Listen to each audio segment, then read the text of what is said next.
Bismillahirrahmanirrahim. Assalamualaikum warahmatullahi wabarakatuh. Alhamdulillahi rabbil alamin. Wassalatu wassalamu ala asyrafil anam wa ala alihi wa ashabihil kiram wa ala alihi at-tayyibin at-tahirin wa man tabi'ahum bi ihsanin ila yaumiddin. Amma ba'd. Puji syukur kita panjatkan atas kehadirat Allah Subhanahu wa taala yang telah memberikan rahmat, taufik dan hidayahnya kepada kita semua.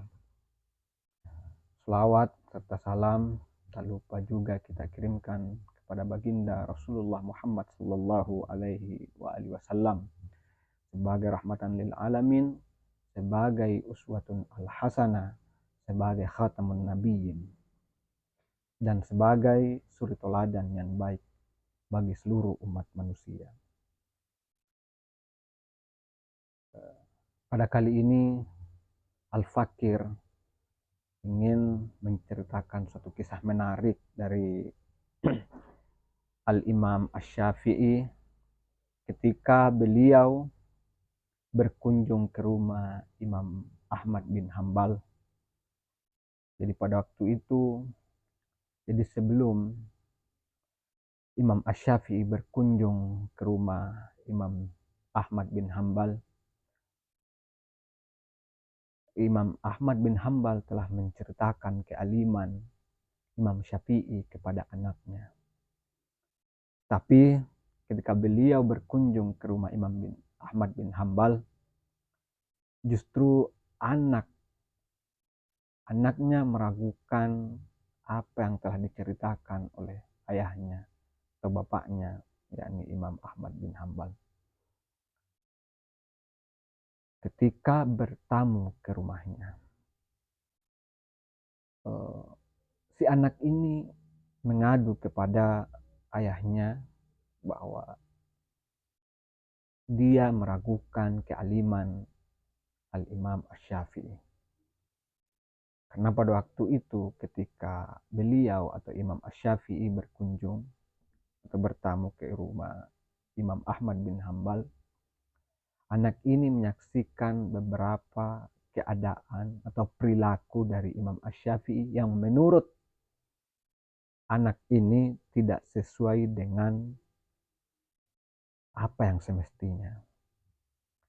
Jadi anak ini menyampaikan bahwa aku meragukan kealiman Al-Imam Syafi'i wahai ayahanda. Karena yang pertama, setelah beliau berkunjung, aku menyaksikan beberapa perilaku dia yang tidak sesuai menurut pandangan saya.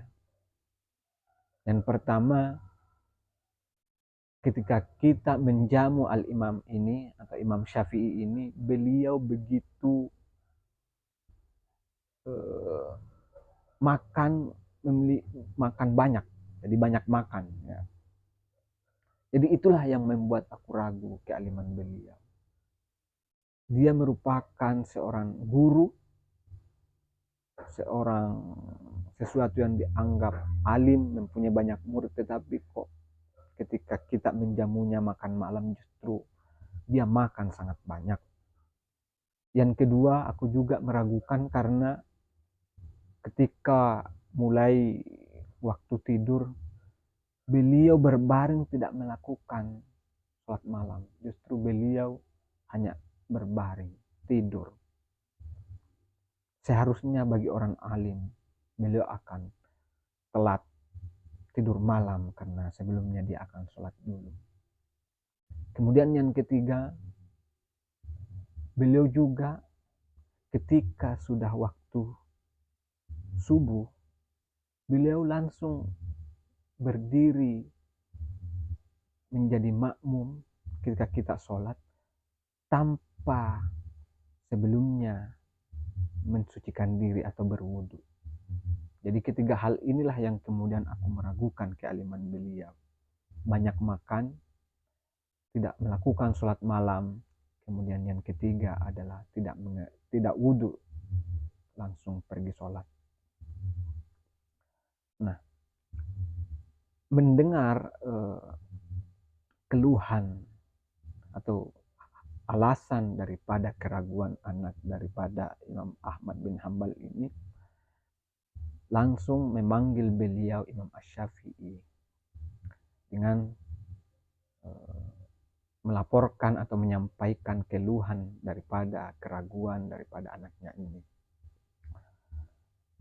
Anak saya meragukan, anak saya memprotes, mengkritik Anda wahai Tuan dengan 3 ini. Jadi beliau menyampaikan alasan daripada 3 model keraguan ini yang dilihat daripada anaknya ini. Kemudian Al-Imam Asy-Syafi'i menjawab, ya betul, aku telah melakukan ketiga-tiganya. Tetapi tentu aku melakukan ketiga-tiganya karena memiliki landasan atau memiliki alasan bagi diri saya sendiri. Yang pertama, ketika engkau menyampaikan bahwa aku terlalu banyak makan, banyak makan, itu benar. Tapi alasan saya kenapa saya banyak makan pada waktu itu, karena aku yakin bahwa makanan kalian, makanan Anda wahai Imam Ahmad, pasti halal. Sementara dalam Islam mengatakan bahwa makanan bagi orang alim. Jadi kita memakan makanan dari seseorang yang dianggap alim, maka makanannya itu akan menjadi obat bagi orang yang memakannya. Jadi itulah alasan saya mengapa saya memakan begitu banyak. Kemudian yang kedua, ketika aku berbaring itu juga betul aku tidak melakukan sholat malam. Karena pada waktu setelah makan, saya masuk kamar, saya berbaring, sesungguhnya aku tidak tertidur. Sesungguhnya aku terjaga. Karena pada malam itu aku memikirkan, berpikir keras sehingga saya mampu memecahkan 72 persoalan tentang fikih. Jadi aku tidak melakukan sholat karena aku memikirkan 72 persoalan tentang fikih dan aku mampu memecahkan 72 persoalan itu. Itulah sebabnya aku tidak melakukan sholat malam. Kemudian ketika aku pergi sholat subuh yang sebelumnya tidak mendahulukan dengan berwudu terlebih dahulu, itu karena pada malam itu aku tidak pernah tertidur disebabkan dengan 72 persoalan itu. Sehingga wudhu saya tidaklah batal. Itulah sebabnya aku pergi sholat tanpa wudhu, karena sebelumnya wudhu saya tidak batal. Itulah 3 alasan kenapa saya melakukan demikian. Jadi cerita ini mengajarkan kepada kita semua bahwa terkadang kita suka menghakimi orang tanpa peduli kenyataan sebenarnya.